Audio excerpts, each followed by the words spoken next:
some time of watching and writing down observations. So you probably are going to start maybe later towards the end of this week, or maybe even already if you want to parse it out, like watch one episode per night. Um, then you're probably going to start pretty soon, like in the next couple days, starting that watching and writing down the observations, even though you're not actually going to be talking about them with your group until the middle of next week. And also, one of the other reasons, other than starting your watching, is that the readings, each group has one reading this week that's unique to your group. So you only watch or read the reading associated with your group genre, and then everybody should be reading this primer. It's not very long, just talking about a little bit of the history of American um, television. And also, just a reminder, and again, I say this in my email. So there's one discussion forum that each group is going to be using for weeks 9 and 10. So the instructions for week 10 posts are going to be, or guidelines are going to be here, but you're going to come back to this same discussion forum for your discussions for 9 and 10. So again, there's going to be different prompts. In this first week, in week 9, you're going to be researching your genre and finding out more about your genre, and then you're also going to be doing a little bit of research on your particular show, so you have more knowledge and context about your show before or as you're starting to watch one season of the show. And then also just keep in mind that just like the music genre or music module, the third week, week 11, is going to be your group research presentation or paper, depending on how you decide to do it. So everything should be slowly leading up to this, and you definitely don't want to be, this will also be due on Thursday of week 11, so you don't want to be like actually starting the research and start compiling it like 1 or 2 days beforehand. You want to be talking about it all 3 weeks and slowly moving towards it like you did in the music module. So again, if you haven't signed up for a list or a group rather, make sure you do that ASAP so you can start, which articles start reading. And when you go, and the prompts are in here what to do. So once you have a group, then click into the discussion forum and you'll see the prompts for the posts that you need to do by Thursday night. And then you'll be talking or discussing the prompts with your group between Thursday and Sunday, next Sunday. Okay, so when I was thinking about television and popular culture and what I wanted to say, I started thinking about WandaVision, which is in the last 2 months has been one of the most popular shows. It's harder to kind of gauge popularity of television now because there's so many different channels or sources of content. But it has had very high ratings. And this is a Marvel miniseries that happens after the most recent Marvel Avengers movies.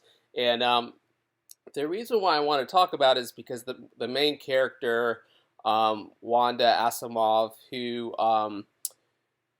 who's the Scarlet Witch, and I'm not going to get into all those details, but she, or Wanda Maximoff, she grew up watching in Eastern Europe and grew up watching lots and lots of American television. And we get a little bit or a fair amount of backstory. That's one of the whole reasons behind the series, or it turns out, is to give lots of backstory information for her character. And the actor has signed a multi-year contract to do more films, and so she's going to be in the Doctor Strange film that's coming up, and other Marvel films coming up. So this is one of the reasons behind this miniseries. And but her father sold ripped off, pirated American or DVDs of American television from the 50s, 60s, 70s, and 80s.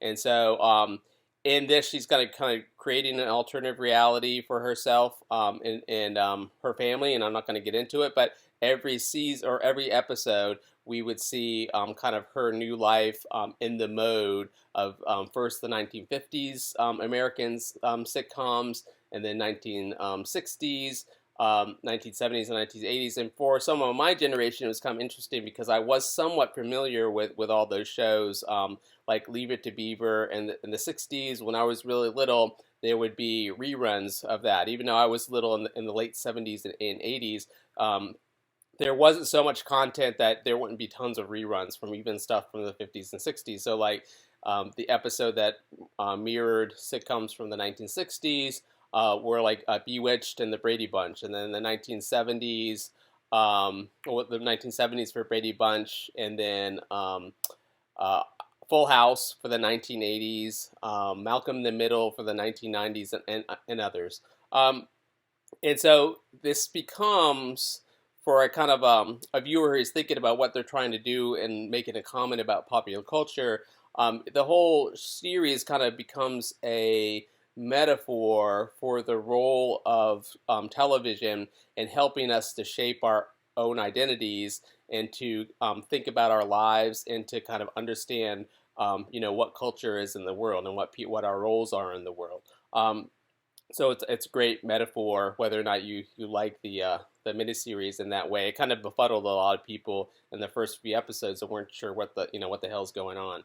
Um, so that kind of dovetails into my kind of central argument, and for why television and also the same thing with music are so central to our lives today. Because you would think that since we have a whole global culture that's based on capitalism, as a way that people make money, and nations trade and interact with each other. Why necessarily television, media, music? And I think that it's because that telling stories go way back to even or in communicating through some sort of language even before we are the human species that we are today. But even as the human species, we're talking about almost probably a quarter of a million years, where people are communicating through language, and if they're communicating through language, they're therefore telling stories, and probably mostly through not theater as we know it today, but getting in front of other people and telling stories as a performance, but a way to convey information, because at that point there's no written language and no way to pass down knowledge other than to get up in front of people and say, this is a story of what plants will kill you and what plants you can eat, and this is a story about the people who live over there who maybe we trade with or maybe we don't want to, and this is a story of the creation of the universe, and all sorts of stories are told that way. In a performance. So a performance that, granted, they didn't have the media technologies we have today, but for performances that in some aspects have a human get in front of other humans and miming something out or acting something out, that are very similar to what we have lots of media forms of content based on today. So it's not surprising at all that just like cultures did way long time ago from the very beginning, like told stories of what things mean in the world, are now told through television. Now with television, let me see. Yeah, I wanted to go to this one here, and so this is going way back, and as you can see, there aren't some of the technologies aren't represented at the very beginning because we're going back all the way to the 1990s. So print, it would be dominant then. And so in terms of the history, so I'm talking about the history of our species being, more like probably our species itself, almost 500,000 years, right, which is a long time, but only a little bit more than 100 years. The types of media we use to communicate with each other have proliferated and very much changed in terms of what we mostly use, right? So you see print dominant, and obviously before that, even more so. And if we come all the way over here to the other side, and today, and we look at the two blue colors being about television, and some of these other television, I mean, others, for example, like wireless or cinema. Outdoor just means probably taking your phone around. Those things could also involve video type entertainment content, right? So the real numbers are bigger than just these blues here.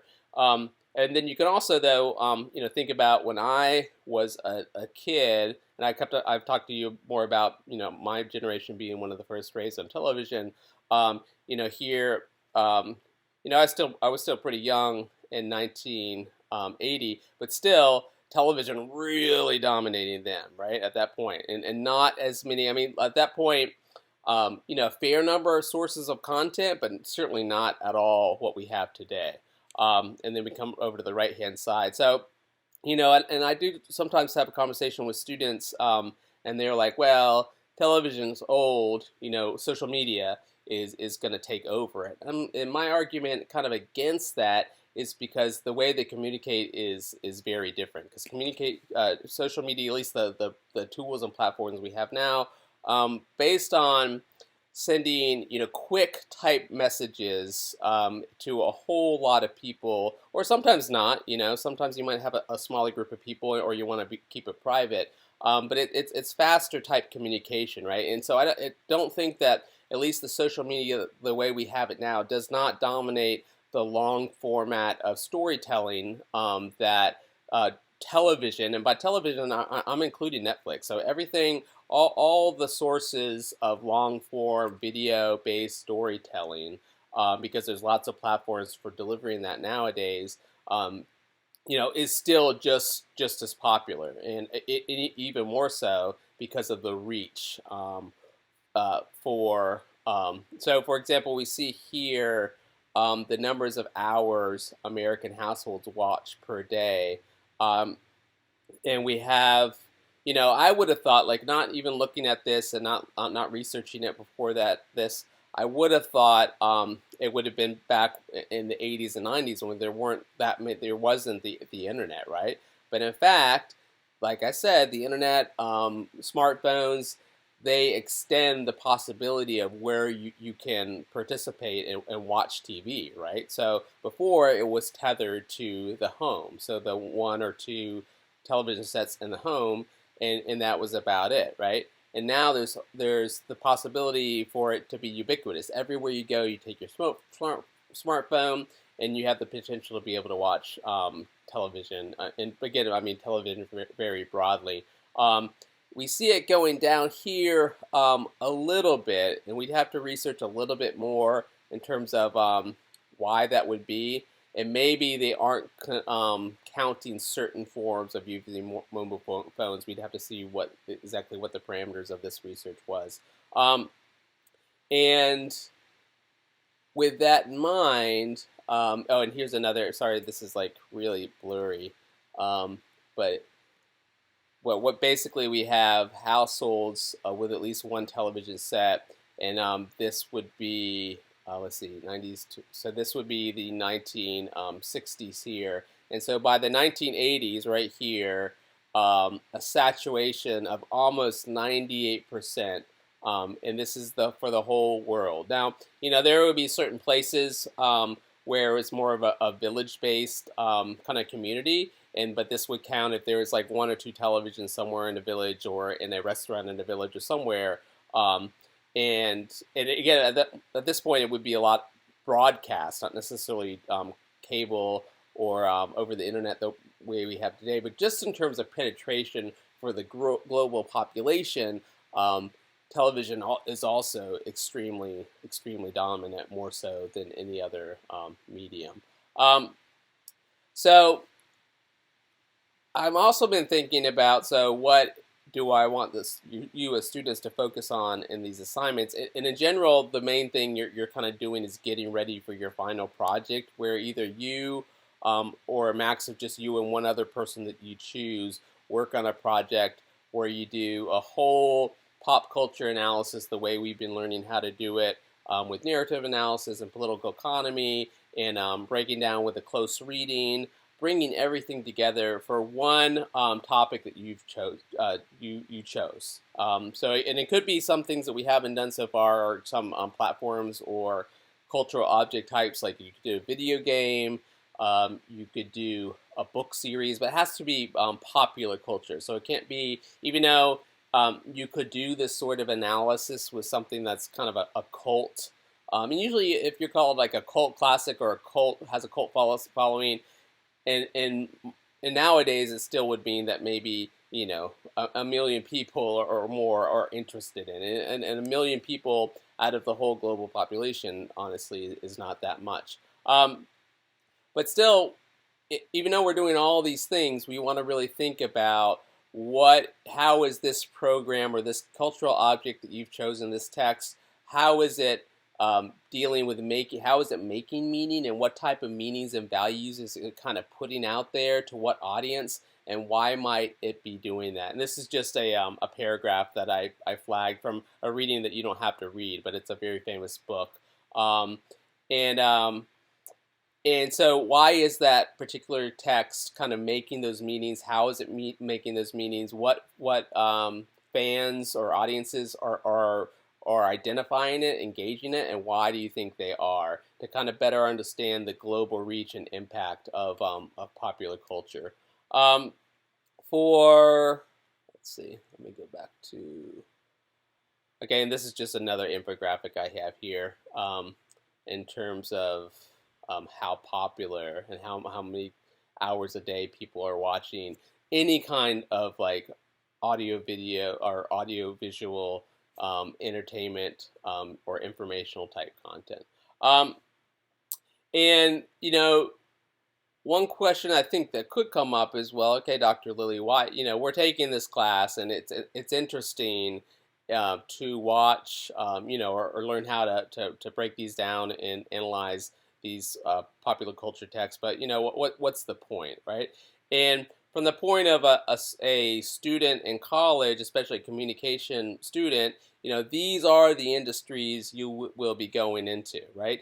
These are extremely influential, but also huge money makers. So if we look here, and Netflix is the most popular creator of content and disseminator of content in the globe.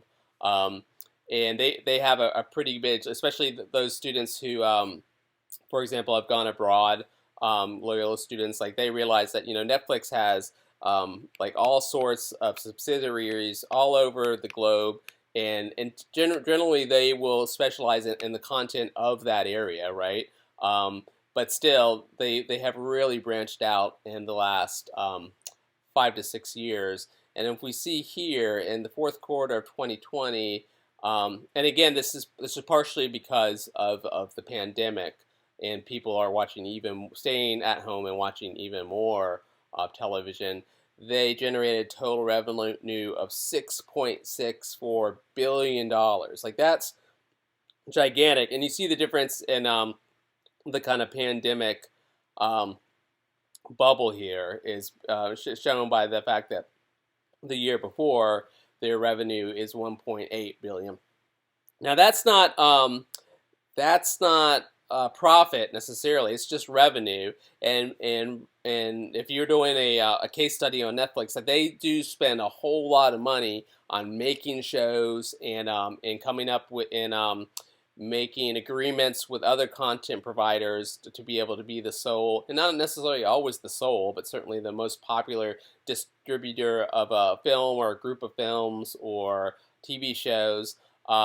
And so in previous years they've been losing money because of that, because they're spending so much money on producing content and disseminating content and having the rights to do that. And now they're finally turning around where some of this 6.4 billion is now actual profit.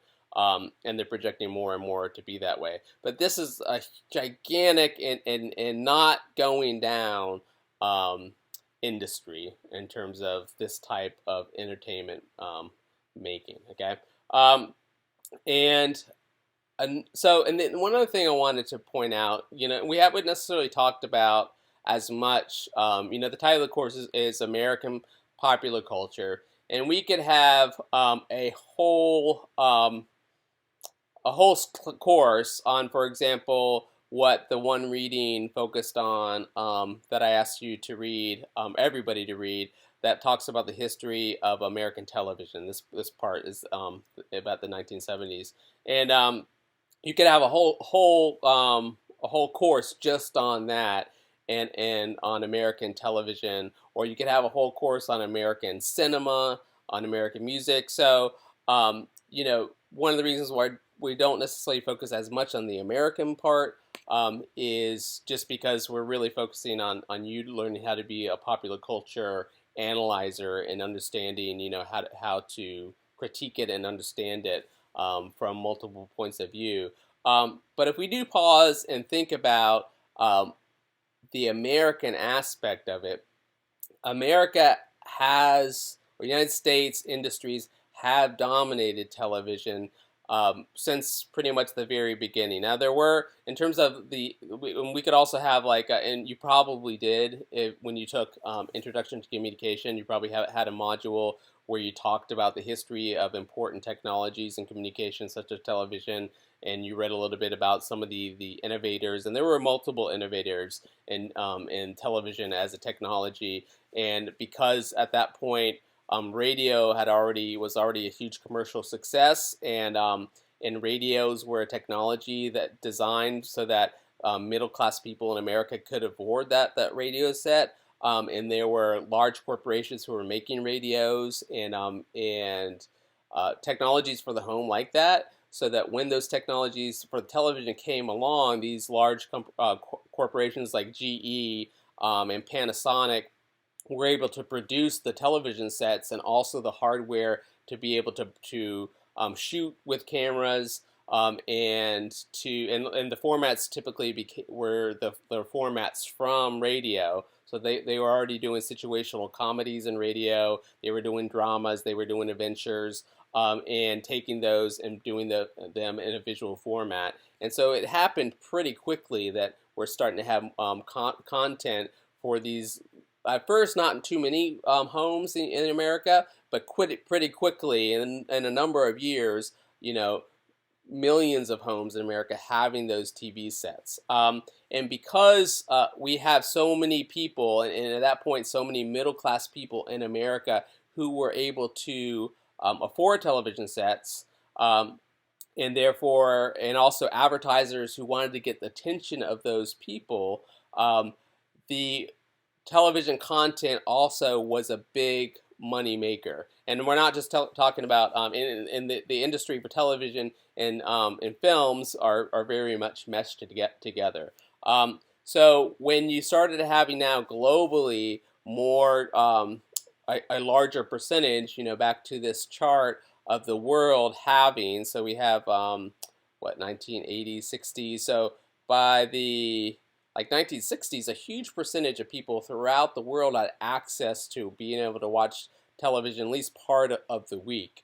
And we had so much content here in the United States that had already made money. We were able to sell these TV shows in the global market for a very small amount of money. And to the global market, these shows looked very savvy. Like the technology that we were using was always cutting edge. And so very quickly in the 1960s, 70s, and 80s, the whole world is getting exposed to American television and American films. Okay, so that dominance, starts at that point and has never quite subsided. I mean, like we think about, I had up here. That's talking about the markets outside of America and how big it is. Let's see how big it is, and this is just for film. So almost 40 billion in worldwide box office hits, and this guy, this pundit, saying that there's been slowly a shift away from it. But if we think about Marvel, a lot of the big franchises now, and those are going everywhere. And then also, if you just think about Netflix and Hulu's and Disney and the producers of all this content, there is certainly plenty of content being produced in a lot of other areas of the world, but still the major producer of content is from the United States, and it's really quickly being bought up and put throughout the world, even easier now with streaming such as Hulu and Netflix. Okay, so there's a couple things I want you to focus on. And let me see if I have it up here. Okay, let me make it a little bit bigger. Um, and again, so this first week, the what you're doing is you're reading about your genre, your television genre you've been assigned to, and you're doing some preliminary research on your particular show. So each of the groups has an option of 3 or 4 different shows. So choose one that you know you have access to and you think are you're interested in. So you're first going to have to look at the different shows and learn about them to decide which one you're going to choose.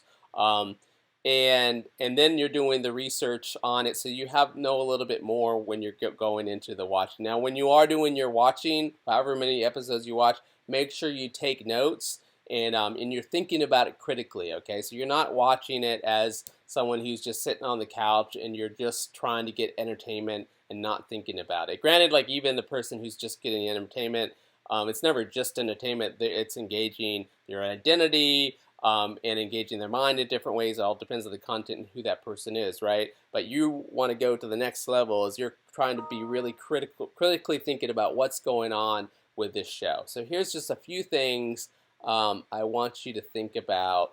And again, I'm telling you this now because I don't know when you're going to start watching your show. You could start, if your season has 12 episodes in it that you've chosen, maybe you're just going to watch one a day. Certainly you can binge watch. That's fine. I don't know when you're going to do it, and you don't have to write up your notes and write on your prompts until week 10. So it's a whole week from now that you need to start thinking about that week. But you might start watching now, and that's great. So one is the types of social roles you see, or we call them norms also, social norms that you see in your show, and if they're are they being reinforced or are reinforced, or sometimes are they being buckled a little bit, and it's that part of the show. So sometimes if there's a female character and that they're acting in a way that's outside of the norm for that culture that's being depicted, then you might see that as buckling those particular norms. So the show what am I?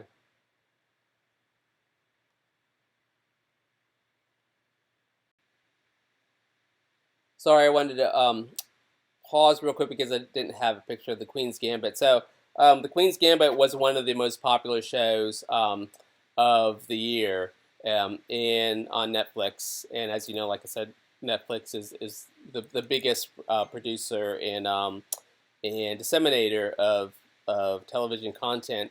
And so her character buckles a lot of norms, and that's part of the drama and part of the development of the character.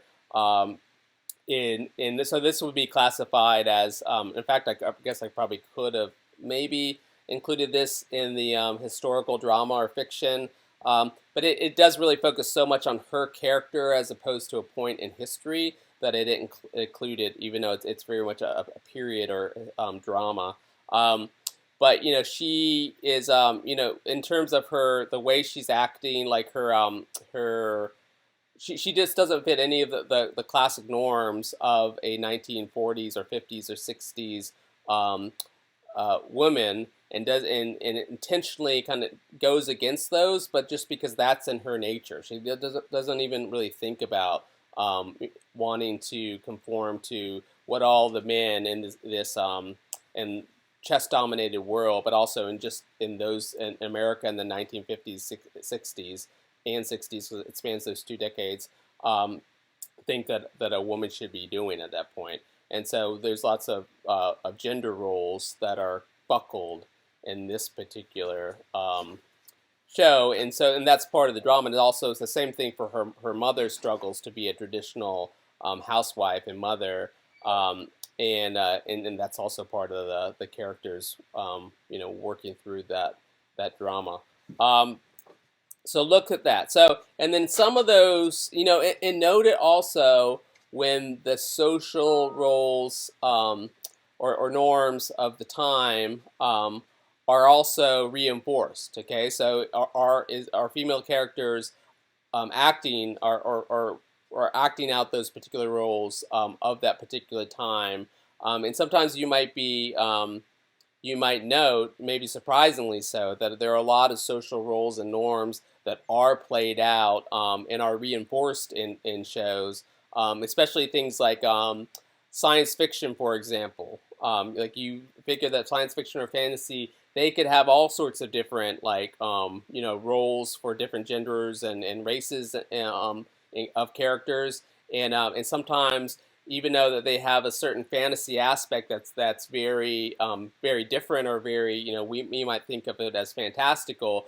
Some of the social roles for women or people of certain races or other categories are very much reinforced in that particular show. Look for how aspects of escapism are used. So in the reading on the genres of American television, um, for example, I think in the 1960s, or is it 1960s? Yeah, 1960s. It talks about in a lot of the situational comedies, they are kind of intentionally not dealing with all the social change and strife that's happening in the United States at that time. So we have at the beginning of the 60s, the civil rights movement. We have issues with race and gender changes in society that are being challenged. We have the Vietnam War, and a lot of those sitcoms, especially, are not dealing with that at all, right? They are the, like, I Dream of Jeannie, Bewitched, these kind of these quasi fantasy type situation comedies that are really focused on escapism and intentionally not dealing with those particular issues. So especially in the fantasy, the teen fantasy, and the sci-fi, but also maybe even the historical fiction categories. Like, to what extent there a lot of kind of fantastic narratives or fantastic landscapes that are used, and maybe not dealing with some of the possible strife that show could be dealing with, but is choosing not to. Nostalgia. Okay, so a couple of the articles about that I signed for your particular genre talk about nostalgia, and in a lot of shows, use nostalgia as a way to kind of engage certain audiences. So I'm thinking of Stranger Things, right? Even though it is kind of a teen sci-fi, because its focus is on kind of teen, younger characters, it's also intentionally using nostalgia for the 1980s to get audiences like my age to kind of like really engage in a lot of the content and a lot of the references that they make to the 1980s. So think, if you recognize any sort of nostalgia, and there'll probably be this in a lot of the different series, but especially in the historical dramas of fiction, the sci-fi, even though it's fantastical in certain ways, you might have certain aspects of nostalgia there. And think, when you notice it, see questions, or ask yourself, why are they using nostalgia this way, and how are they using it? And then lastly, and also some of your genre-specific readings talk about identity. How does your show use certain themes or characters or references to encourage a specific audience to identify with the characters or the show as a whole? So are there certain motifs of heroism or certain gender roles that hopefully that the show is trying to pull people into identify with?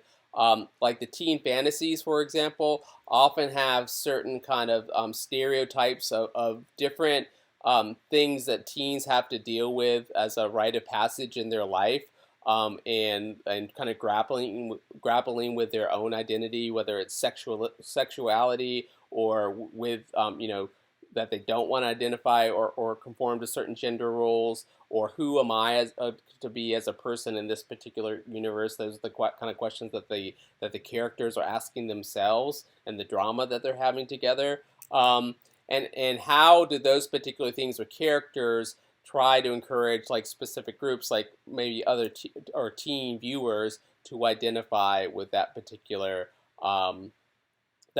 show. So oftentimes, certain shows might be gravitate towards trying to get male audiences, for example. So they might have lots of cliches of masculinity or traditional heteronormative sexual relationships that they might have to try to go after a certain type of audience, right?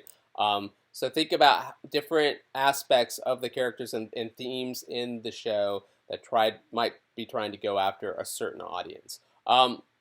Right now in week 9, you're not asked to go out and look too much at fan audiences, just a little bit, like try to find out what sites are where fans are discussing this particular show that you're going to use more. But I do want you to think about what audience is this trying to go after and why.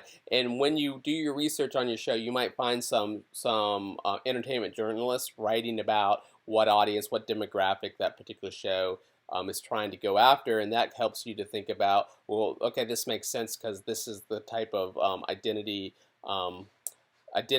calls, engagements that the show seems to be seeking or engagements with its audience.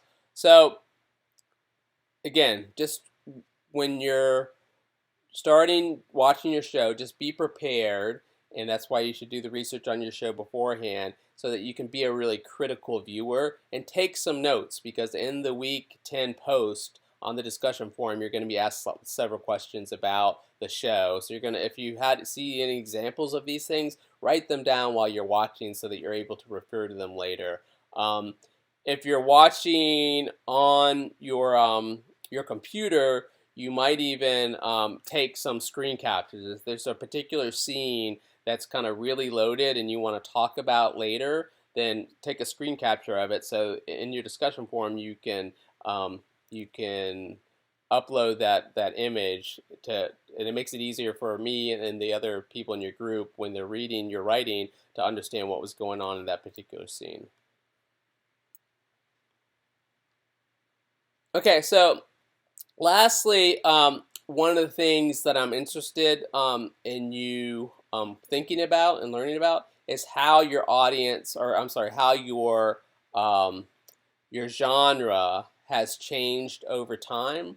And that's, again, one of the reasons why I'm having you do this reading that's talking about, so if you're in the sitcom group, then you can think about how sitcoms have changed from the 1960s to the 1970s, 1980s, 1990s, and 2000s.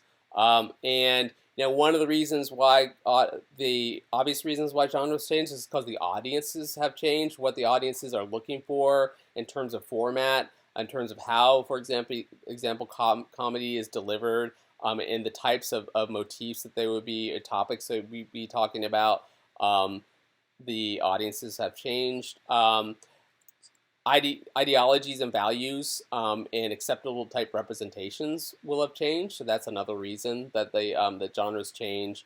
And again, all of these are capitalist products, right? They're all trying to make money. In the case of Netflix, they're trying to make money because they're trying to make really popular shows that I want to watch, and therefore, and a broad range of people want to watch, so that I go and I pay my $15 a month to watch them, right?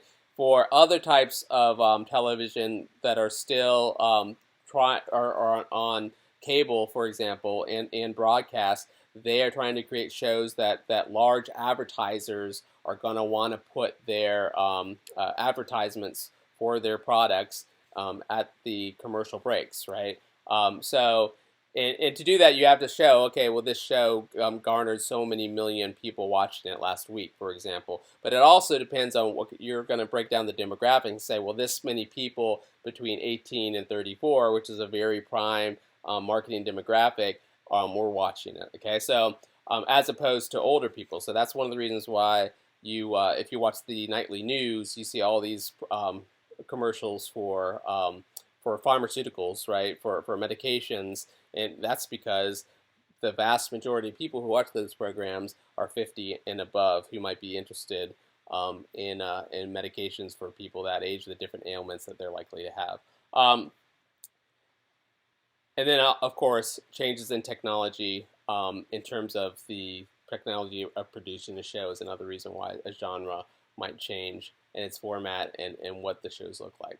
Okay, so again, that's my hopefully relatively brief lecture. And make sure you start the reading after you choose your group. That's the #1 thing to do.